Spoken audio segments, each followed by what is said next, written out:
තෙරුවන් සුබ සන්ධ්‍යාවක්. සියලු සමීක්ෂණ වාර්තා නැවත නැවතත් තහවුරු කර ලංකාවේ අංක 1 ප්‍රවෘත්ති ප්‍රකාශය. පැත්ත කියත් ඇත්ත කියන හිරු සවස 6:55 ප්‍රධාන ප්‍රවෘත්ති ප්‍රකාශය සමගින් මම ධනුෂ්ක සෙනෙවිරත්න. මම උත්පල රත්නායක. මුලින්ම සිරස්තල.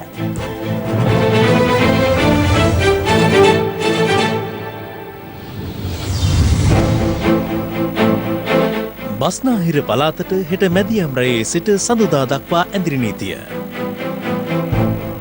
චීනය විලෝපිකයෙක් මෙරට සංචාරයක නිරත ඇමරිකානු රාජ්‍ය ලේකම් කියයි.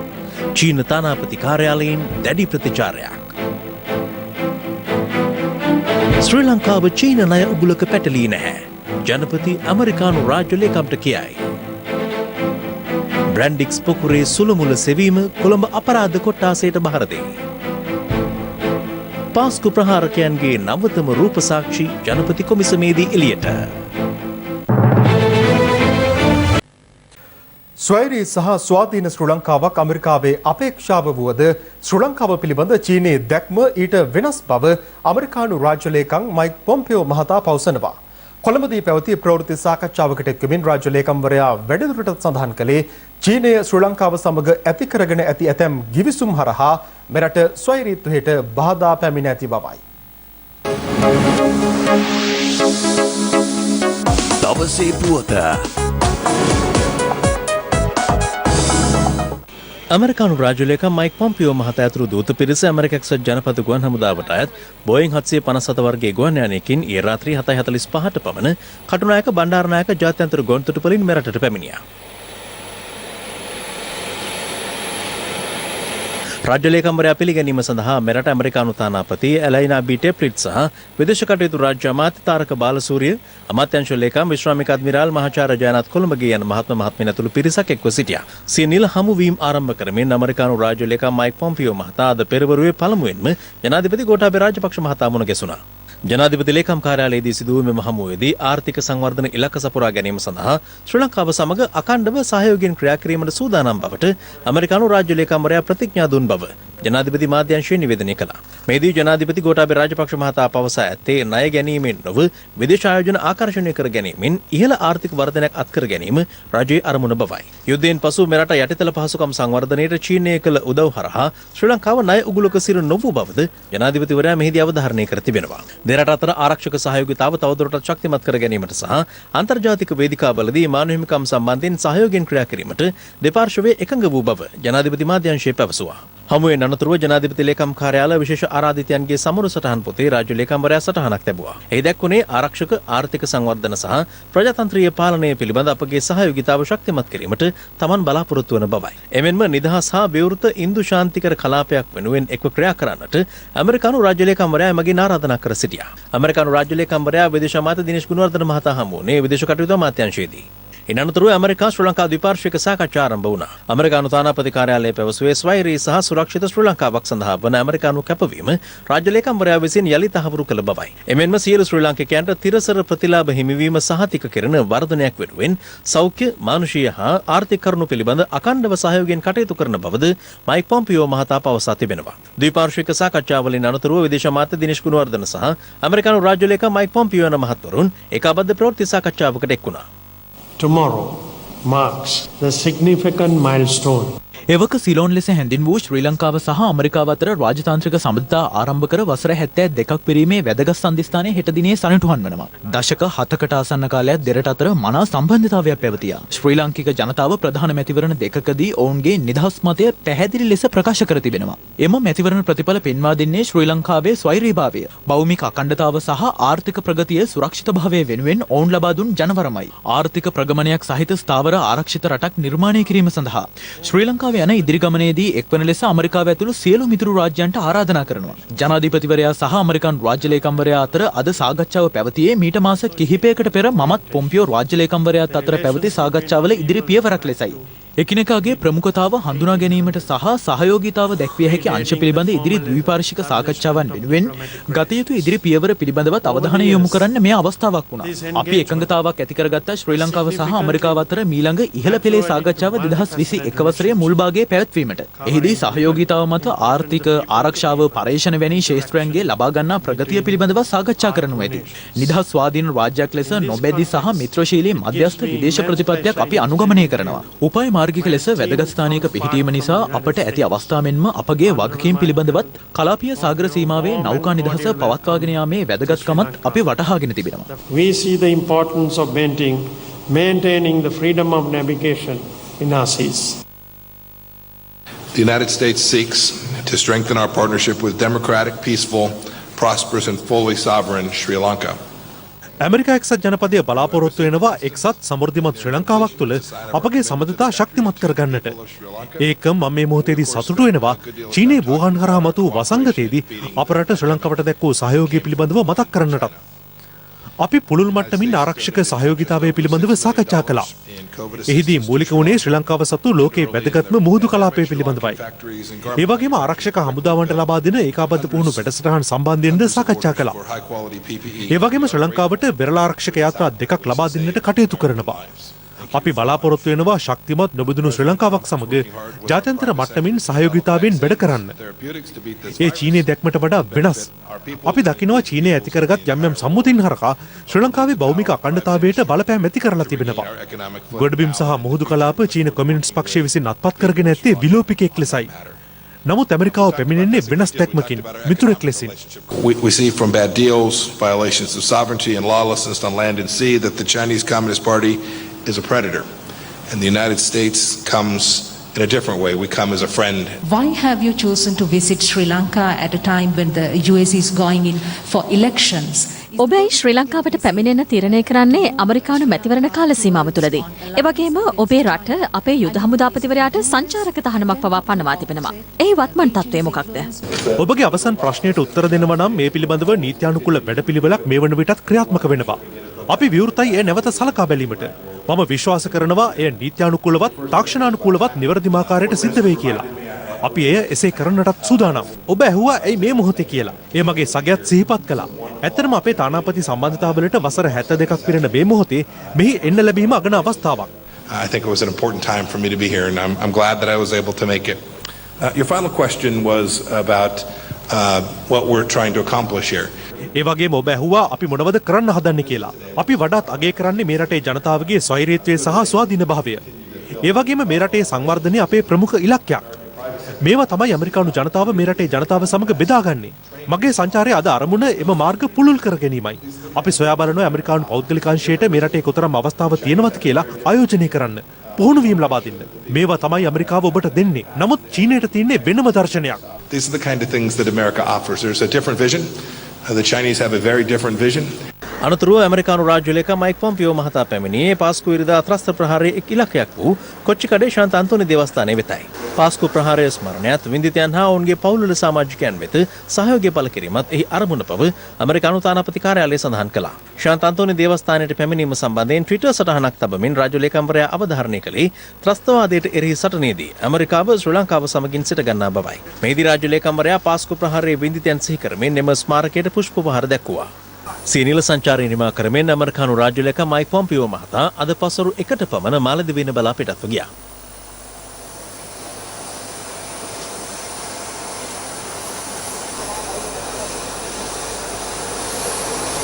ඔහුට සමුදීමට රාජ්‍ය අමාත්‍ය තාරක බාලසූරිය සහ විදේශ අමාත්‍යාංශ ලේකම්වරයා ඇතුළු පිරිසක් කටුනායක ජාත්‍යන්තර ගොන්තොටුපළට පැමිණ සිටියා. මේ අතර ඒකාබද්ධ ප්‍රවෘත්ති සාකච්ඡාවේදී ඇමරිකානු රාජ්‍ය ලේකම්වරයා විසින් චීනය විලෝපිකයෙක් ලෙස හැඳින්වීම සම්බන්ධයෙන් මෙරට පිහිටි චීන තානාපති කාර්යාලය සිය නිල ට්විටර් ගිණුමේ සටහනක් තබා තිබුණා. එහි දැක්වුණේ කනගාටුයි රාජ්‍ය ලේකම්තුමනි.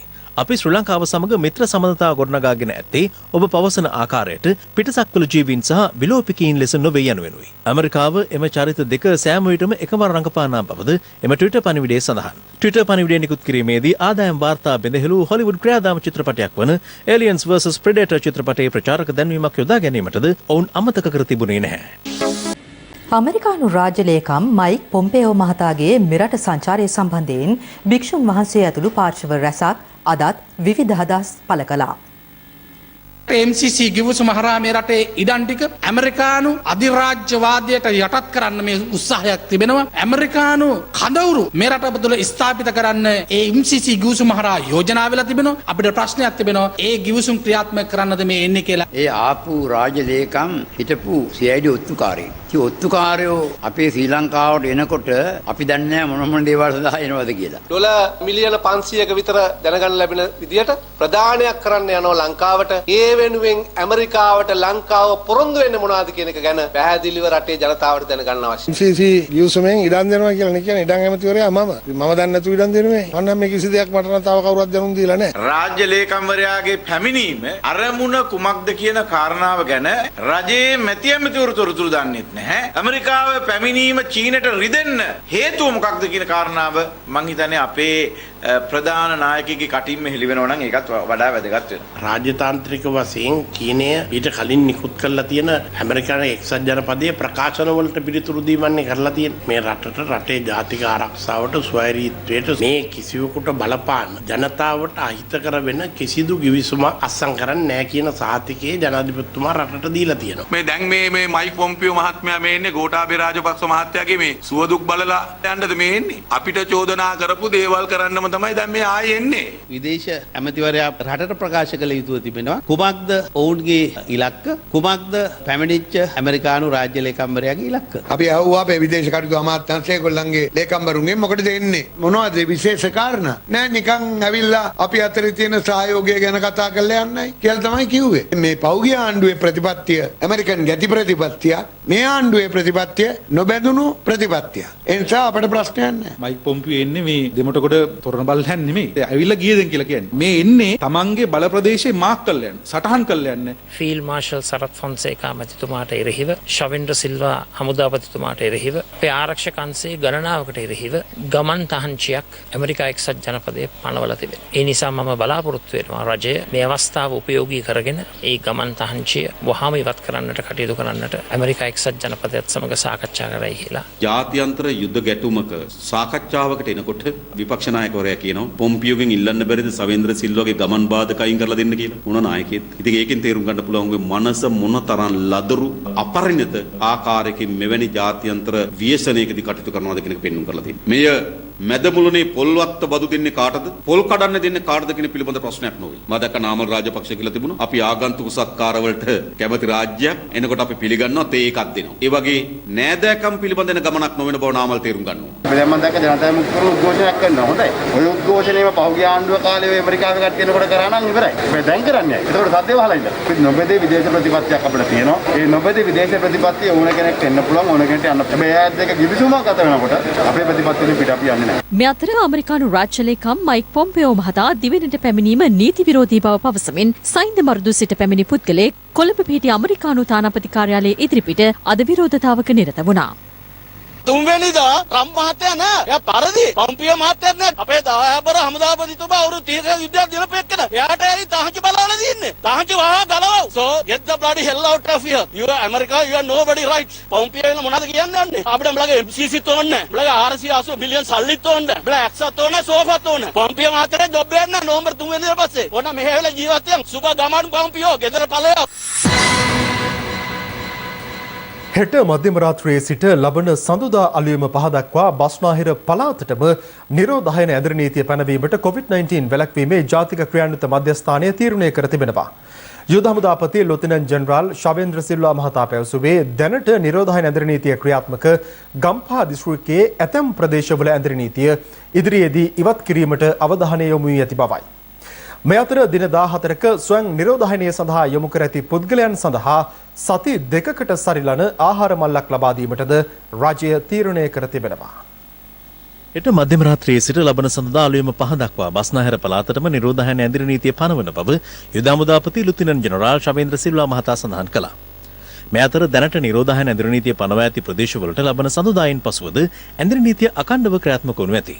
ඔහු ජනතාවගෙන් ඉල්ලා සිටින්නේ මෙම නිරෝධායන ඇඳිරි නීතිය తాවකාලික බැවින් බස්නාහිර පළාතේ රැඳී සිටින පුද්ගලයන් පිට පළාත්වලට සංචරණය කිරීමෙන් වැළකී සිටින ලෙසයි. පිට පළාත්වල ජනතාවගේ ආරක්ෂාව පිණිස මේ ඉල්ලීම සිදු කරන බවද යුද හමුදාපතිවරයා සඳහන් කළා. 29 වෙනිදා ඉඳලා නිරෝධායන ඇඳිරි නීතිය පවත්වන හින්දා විශේෂයෙන්ම මේ වන විට නිරෝධායන ඇඳිරි නීතිය පවත්වන ප්‍රදේශවලට හෙට දිනේදී එනම් උදෑසන 8 සිට රාත්‍රී 10 දක්වා කාලය තුල ඖෂධ හෝ වෙනත් අත්‍යවශ්‍ය භාණ්ඩ ලබා ගැනීමට හැකියාව ලබා දෙනු ලබනවා. ඒත් එක්කම තමයි නිවෙස්වල නිරෝධායන කටයුතු වල යොදවා ඇති අයවලුන් සඳහා රජය විසින් ඉදිරියේදී දින 14ක් වෙනුවෙන් ආහාර මල්ලක් ලබා දීමට කටයුතු කිරීමට මේ වන විට කටයුතු සම්පාදනය කරලා තිබෙනවා. තමුන්ගේ ගමන් බිමන් තියෙනවා නම් හෙට දවසේ ඇතුළත බස්නාහිර පළාත තුලට පැමිණෙන්න ඒ පිළිබඳව සැලසුම් කරලා තීරණයක් ගන්න. විශේෂයෙන්ම අධිවේගී මාර්ගය හෝ භාවිතා කිරීමට අවස්ථාව ලැබෙන්නේ නැහැ. විශේෂ අත්‍යවශ්‍ය සේවාවන් වලට හැරෙන්නට. බස්නාහිර පළාතට ඇඳිරි නීතිය පැනවීමට තීරණය කිරීමත් සමග ජනතාව භාණ්ඩ මිලදී ගැනීම සඳහා වෙළඳසැල් වලට ඇදීන ආකාරයෙන් මෙලෙස දක්නට ලැබුණා.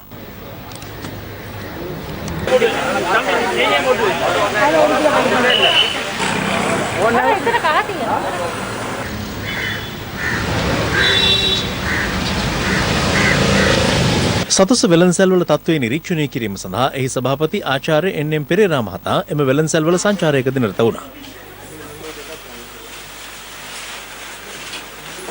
අජෙන් දීපු මිල අනුව සීනි කිලෝ 2ක් රුපියල් 85කට ලබා දෙනවා. ටින් මාළු වලට රුපියල් 200ට ලබා දෙනවා. ලොකු ලුණු රුපියල් 100 150 දක්වා මිල පාලනය වන්නේ. මේ ලංකාවට කණ්ඩ දෙන්න ආහාර ද්‍රව්‍ය තියෙනවා කියලා බයිනතු මට කියන්න පුළුවන්. පරිභෝග ජනතාවට පහසුතාවයක් ඇති නොවන ආකාරයට තොග සැපීම සඳහා අපි වෙළඳ අමාත්‍යාංශයේ වශයෙන් ඒ පෞද්ගලික අංශයේ ව්‍යාපාරික ආයතන සමග සාකච්ඡා කරලා වැඩපිළිවෙළ සකස් කරලා තියෙනවා. මේ අතර මොරටුව පානදුර උතුර සහ පානදුර දකුණ මෙන්ම හෝමාගමන පොලිස් බල ප්‍රදේශ සඳහා ඒ රාත්‍රියේ නිරෝධායන ඇඳිරි නීතිය පනවනු ලැබුවා. නිරෝධායන ඇඳිරි නීතිය ක්‍රියාත්මක පානදුර පොලිස් බල ප්‍රදේශයේ ඇතැම් වෙළඳසැල් අදත් විවෘත කර තිබූ අයුරු මෙලෙස දක්නට ලැබුණා.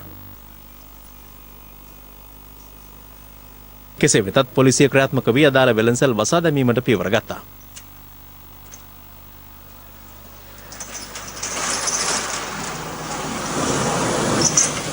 මේ අතර ඇඳිරි නීතිය කඩ කරමින් නගරයට පැමිණ සිටි ජනතාවටද පොලිසිය තරයාවාද කළා. නිකරුණේ අනවශ්‍ය විදියට ගමන් බිමන් යනවා. මේක බැරෑරුම්කම තේරුම් ගන්න. හරි?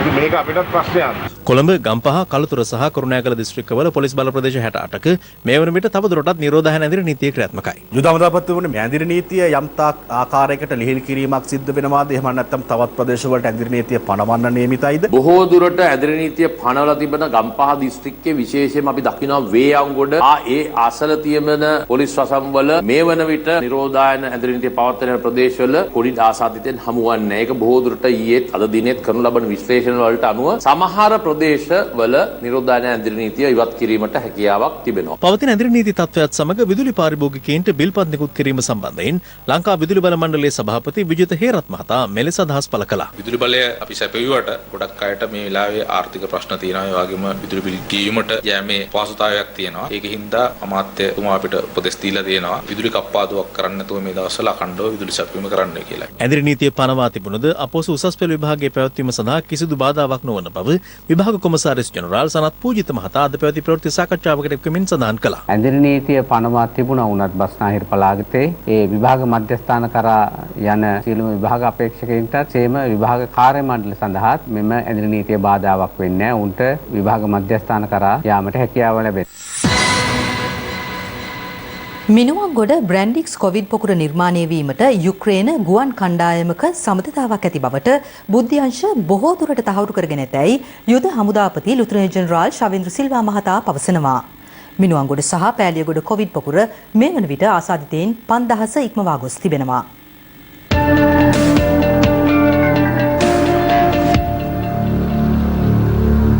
නව COVID-19 ආසාදිතයන් 457 දෙනෙකු ඊයේ වාර්තා වුණා. ඒ අතරින් 447 දෙනෙකු මිනුවන්ගොඩ හා පෑලියගොඩ කොවිඩ් පොකුරේ ආශ්‍රිතයන් වන අතර 10 දෙනෙක් වාර්තා වන්නේ නිරෝධායන මධ්‍යස්ථාන වලින්. ඒ අනුව මිනුවන්ගොඩ සහ පෑලියගොඩ මත්ස්‍ය වෙළඳපොළ ආශ්‍රිත පොකුර වලින් මේ වන විට වාර්තා වන සමස්ත ආසාදිතයන් සංඛ්‍යාව 5396ක් දක්වා ඉහළ ගොස් තිබෙනවා. මේ අතර ගම්පහ දිස්ත්‍රික්කයේ ඊයේ දිනේදී කොවිඩ් ආසාදිතයන් 290ක් වාර්තා වුණා. ගම්පහ දිස්ත්‍රික් සෞඛ්‍ය සේවා අධ්‍යක්ෂ මිගාර ඈපා මහතා සඳහන් කළේ කැලණිය ප්‍රදේශයෙන් ආසාදිතයන් 83ක්, මහර ප්‍රදේශයෙන් ආසාදිතයන් 77ක්, ජාල ප්‍රදේශයේ ආසාදිතයන් 72ක් සහ බේගම සහ කටුනායක නිදහස් වෙළඳ කලාප ආශ්‍රිතව වෛරස් ආසාදිතයන් 34 දෙනෙකු හඳුනාගත් බවයි.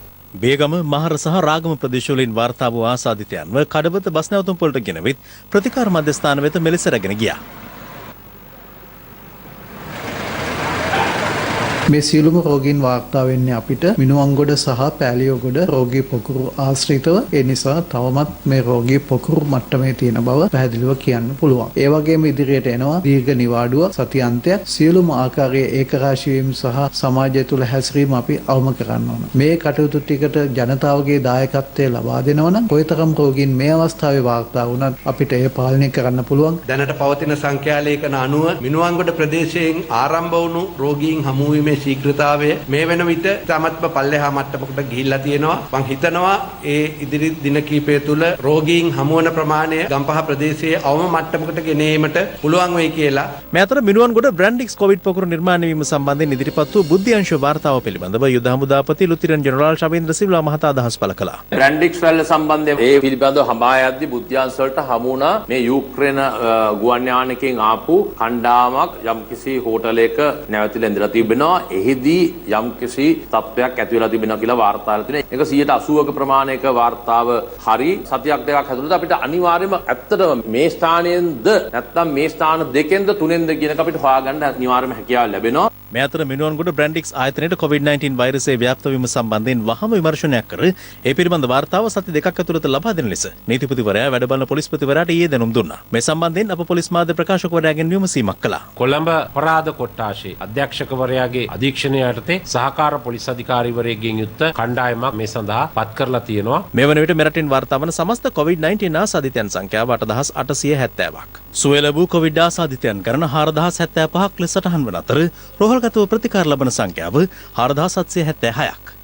ඊයේ දිනේ මරණ 3ක් වාර්තා වීමත් සමග මෙරට COVID මරණ සංඛ්‍යාව 19ක් දක්වා ඉහළ ගියා. කොළඹ ජාතික බෝන රෝග විද්‍යායතනයේදී ජීවිතක්ෂයට පත් වූ ජාල ප්‍රදේශයේ පදිංචි 41 හැවිරිදි පුද්ගලයාගේ අවසන් කටයුතු කොළොන්නාව පොදු සුසාන භූමියේදී අද සිදු කෙරුණා.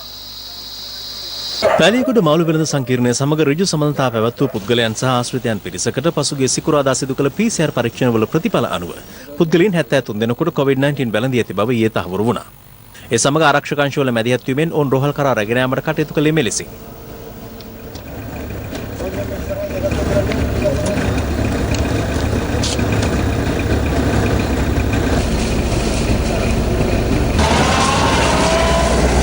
රත්නපුර ශ්‍රී පලාබද්දල ප්‍රදේශයේ ග්‍රාම සේවා වසම් කිහිපයකට දැඩි සංචරණ සීමා පනවා තිබෙනවා. ඒ පෑලියගොඩ මාළු වෙළඳ පොළට ගොස් මාළු රැගෙන ව්‍යාපාරිකයෙකුට සහ ඔහුගේ පවුලේ සමාජිකයින් දෙදෙනෙකුට COVID-19 වැළඳී ඇති බව තහවුරු වීමත් සමගයි. මේ අතර කහවත්ත මාදම්පේ ප්‍රදේශයේ මාළු වෙළෙන්දෙකුට COVID ආසාදිත බව ඊයේ සිදු කළ PCR පරීක්ෂණයෙන් තහවුරු වී තිබෙනවා.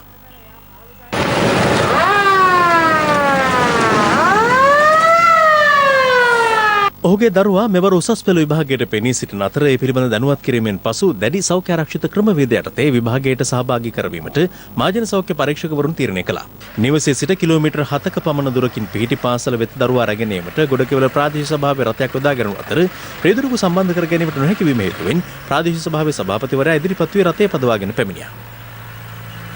ඒ අනුව ගොඩකෙවල නගරයේ පිහිටි පාසලේ වෙනම විභාග මධ්‍යස්ථානයකදී දරුවා විභාගයට පෙනී සිටියා. ඊට විභාග පරීක්ෂකවරයෙකුද ස්වේච්ඡාවෙන් ඉදිරිපත් වී තිබෙනවා. පානදුර නගර සභා සභාපතිවරයාගේ රියදුරා COVID ආසාදිත බවට හඳුනා ගැනීමත් සමග නගර සභාව වසා දැමූ අතර ආශ්‍රිතයන් නිරෝධායනයට යොමු කෙරුණා. අදාළ රියදුරා පසුගිය දිනක පෑලියගොඩ මාළු වෙළඳ පොළට ගොස් තිබෙනවා. කෑගල නගරයේ අවට ප්‍රදේශවලින් COVID ආසාදිතයන් 8 දෙනෙකු හඳුනාගෙන නැති අතර ඔවුන් සියලු දෙනාම මාළු වෙළෙන්දාන්.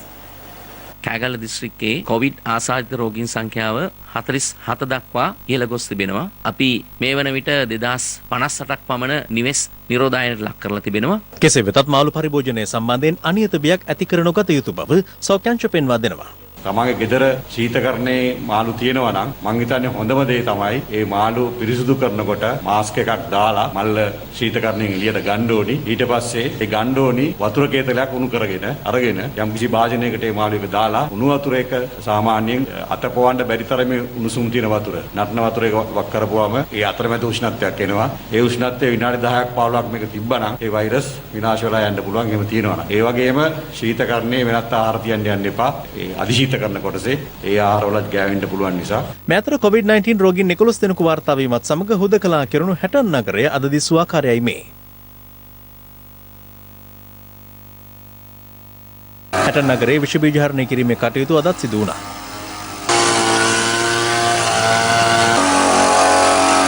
මේ අතර නාවලපිටිය උලපනේ උඩගම ප්‍රදේශයේ පදිංචි රජයේ ප්‍රවෘත්ති දෙපාර්තමේන්තුවේ කාර්යාල සහායකයෙකුට වෛරසය වැළඳී තිබෙනවා.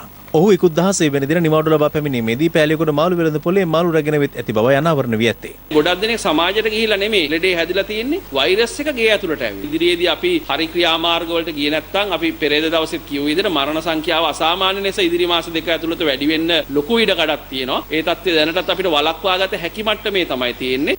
බස්නාහිර පළාතේ පොලිස් ස්ථානවලට අනුයුක්ත නිලධාරීන් 15 දෙනෙකුට මේ වන විට COVID-19 වැළඳී තිබෙනවා. ඒ අනුව මේ දක්වා නිරෝධායන මධ්‍යස්ථාන වෙත පොලිස් නිලධාරීන් 96 දෙනෙකු යොමු කර ඇති අතර ස්වයං නිරෝධායනයට යොමු කර ඇති නිලධාරීන් සංඛ්‍යාව 708ක්. කළුතර නාගොඩ රෝහලට ඇතුළත් වූ යුද හමුදා සිවිල් සේවකයෙකුට COVID-19 වැළඳී ඇති බව තහවුරු වී තිබෙනවා. ඒ වූ නාරායන්පිට යුද හමුදා රෝහලේදී පෙරේදා සිදු කළ PCR පරීක්ෂණයේ ප්‍රතිඵල අනුවයි. මේ හේතුවෙන් නාගොඩ රෝහලේ ඔහු ප්‍රතිකාර ලැබූ කොටසේ රෝගීන් ඉවත් කර විෂ බීජ හරණයට ලක් කෙරුණා. ආසාදිතයා රඹුක්කන ග්‍රාමීය රෝහල වෙත මාරු කර ඇති අතර ඔහු කළුතර වාද්දුව ප්‍රදේශයේ පදිංචි 39 හැවිරිදි පුද්ගලයෙක්.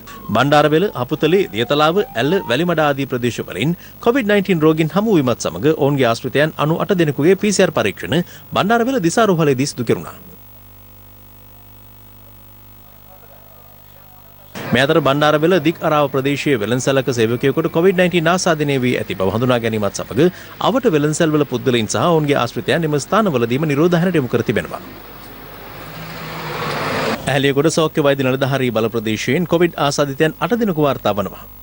අද දිනේ ඇහැලියගොඩ ප්‍රාදේශීය ලේකම් කාර්යාලයේ පැවති සාකච්ඡාවේදී එම පොලිස් බල ප්‍රදේශයට සංචරණ සීමා පැනවීම සම්බන්ධයෙන් සාකච්ඡා කෙරුණා.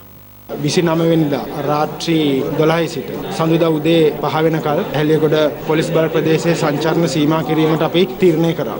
මේ අතර ජනතාව දැනුවත් කිරීමේ මීටරින් ජීවිතයේ වැඩසටහනට සමගාමීව පුත්තලම නගර සභාව මැදිහත් වී පුත්තලම බස් නැවතුම් පොළ ඇතුළු පොදු ස්ථාන විෂ බීජ හරණය කිරීම සිදු කළා.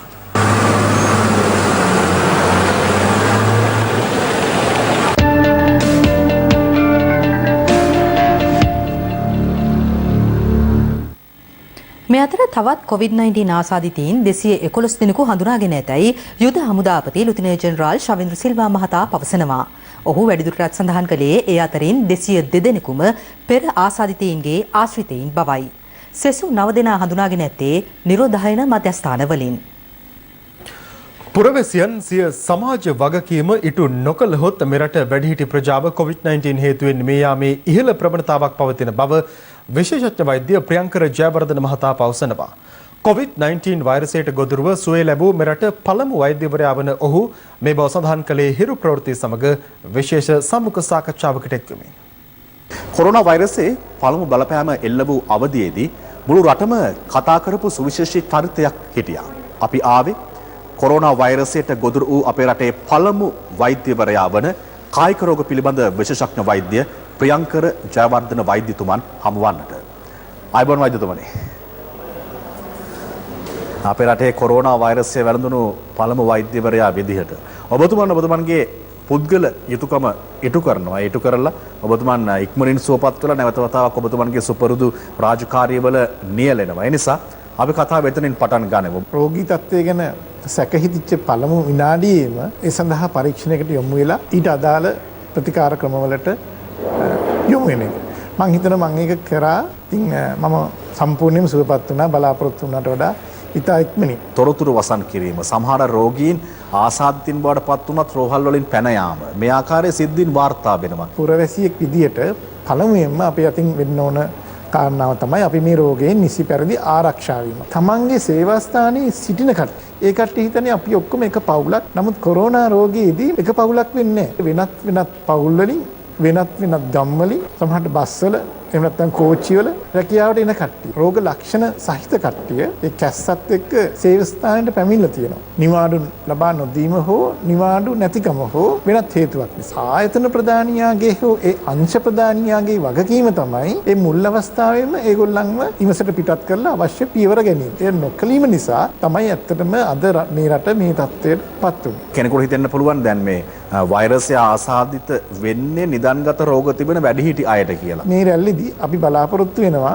වැඩිහිටි කට්ටිය මේ රෝගයට නිරාවරණය වෙයි කියලා. ශ්වසනාබාධ, පාලනය නොවූ දියවැඩිය අවශ්‍ය, වකුගඩුවල ආබාධ සහ හෘද ආබාධ තියෙන කට්ටිය වැඩියෙන් මේ රෝගයට ගොදුරු වෙලා මරණ සංඛ්‍යාව අධික වීමේ අවදානමක් තියෙනවා. නිදන්ගත රෝග තිබෙන එහෙම නැත්නම් ශ්වසන රෝග තිබෙන තරුණ ප්‍රජාවත් වැඩිපුර පරිස්සම් වෙන්න ඕනේ නේද? අපි හැම කෙනෙක්ම පරිස්සම් වෙන්න ඕන. ඒ කියන්නේ කෙනෙක් තරුණ වූ පමණින් සහතිකයක් නැහැ එයාට මුකුත් වෙන්නේ නැහැ කියලා. ඇයි මේ ජනතාව මේ විදිහට මේ රෝගයෙන් පලා යන්න උත්සාහ කරන්නේ? හැංගෙන්න උත්සාහ කරන්නේ? කෙනෙකුට හිතෙනවා නම් මට මේ රෝගය වැළඳුනා කියලා. ඒකට ලැජ්ජ වෙන්න ඕනේ නැහැ. ඒකට බය වෙන්න ඕනි. ඒ සඳහා නිසි ක්‍රමවේදයක් රජය සහ සෞඛ්‍ය අංශ මගින් නිර්දේශ කරලා තියෙනවා. දැන් මට මේ රෝගය වැළඳුනා කියලා කවුරුත් මට ඒකට අපහාස කරේ නැහැ. අනුකම්පා කරෙත් නැහැ. මට හැම කෙනෙක්ම කනගාටු වෙලා ඒ කට්ටිය සුබ ප්‍රාර්ථනා කරා ඉක්මනින් සනීපෙන්න ඕන කියලා.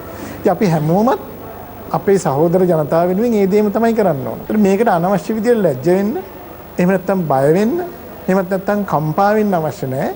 අපි මේකට යථාර්ථවාදී විදියට මුහුණ දෙන්න ඕන කියන එකයි මට හිතෙන්නේ. ඉදිරි පැය 48 තුළ සෞඛ්‍ය ක්ෂේත්‍රයේ ගැටලුවලට නිසි විසඳුම් නොලැබුණහොත් දැඩි වෘත්තීය ක්‍රියාමාර්ගයකට එළඹෙන බව පූජ්‍ය මුරුත්තෙටුවේ ආනන්ද හිමියන් පවසනවා. නාරහෙම්පිට අභයාරාම විහාරස්ථානයේ පැවති ප්‍රවෘත්ති සාකච්ඡාවකට එක්වෙමින් උන්වහන්සේ මේ බව සඳහන් කළා.